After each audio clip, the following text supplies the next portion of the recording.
Hey folks, today we talk about a great new Kickstarter game. It's called Fire Tower. Just arrived and I can't wait to tell you guys all about it. Coming right up.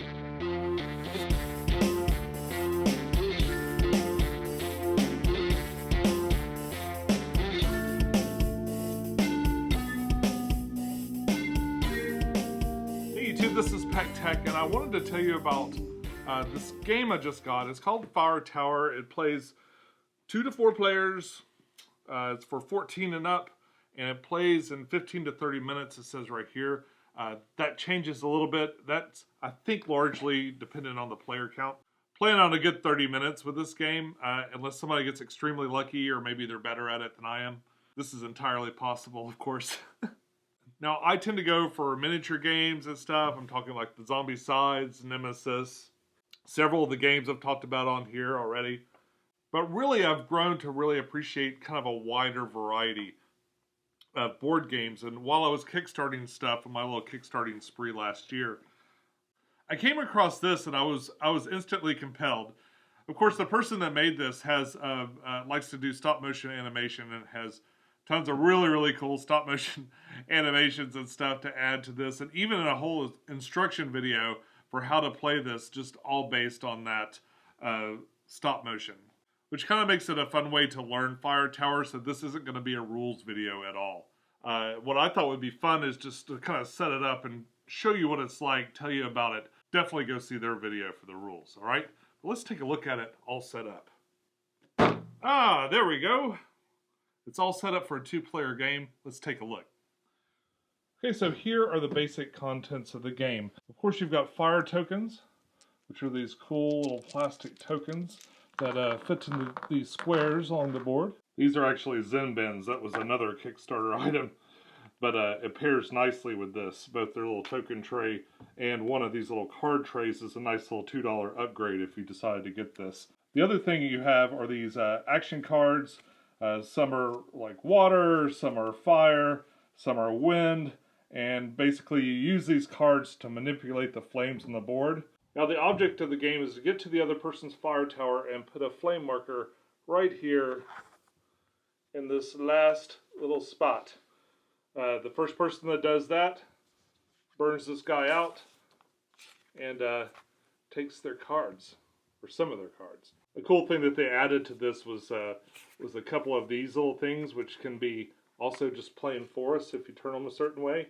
So if you're playing a 2-player game, you won't be distracted by the other fire towers in the corners. Pretty neat. This game came with 2 of these meeples that are kind of used as a weather vane to keep track of the wind, and I think they're intended to be placed on this card, you know, somehow, however you'd like to do it. We found it much easier just to keep it actually on the board and put them in the wind directions on the compass here, just like that. So as the turns go around in Fire Tower, the first thing you do is you'll be placing one of your fire tokens in the direction of the wind, and then you play one of the cards from your hand, and sometimes that extinguishes things, sometimes that makes things worse in the fire, or better. The other thing you can do is move the wind around, and there's a couple of different options for that, which is pretty interesting. But all in all, it's a very easy game to pick up. I felt really comfortable taking this to the family dinner the other night. And we all sat around and played it until we caught each other on fire. It really is a lot of fun, and it says 14 and up. I don't know, if you've got a pretty bright, probably 10 or 11-year-old, I think the theme where you're actually trying to catch each other on fire might be why they raised the age up a little bit. Because intellectually, I don't think you'd have to be like a lot older to really get how to play it. But man, what a beautiful board. It seems like a nice quality board. Some of these cards here, these little extra cards, they seem a little thin, but you know, for what their purpose is, I mean, they just kind of sit on the table or they sit on the corners here. You know, it's not too bad. Once again, I added these bins just to kind of help manage the cards. It's basically just a deck of cards. There are like a few extra cards you can use. One, especially if you're playing it within one household.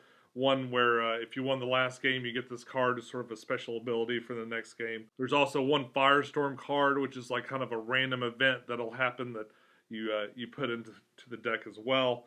It's got some options, and I think it's overall replayable.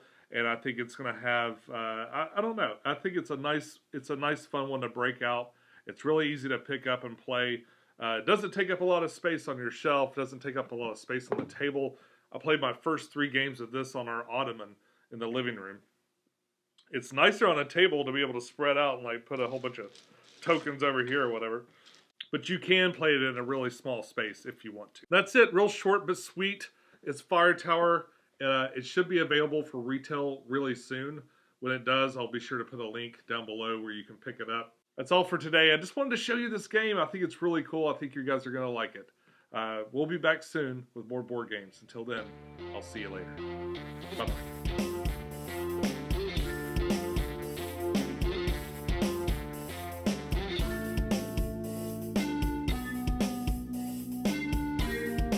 Hey folks, today we talk about a new game.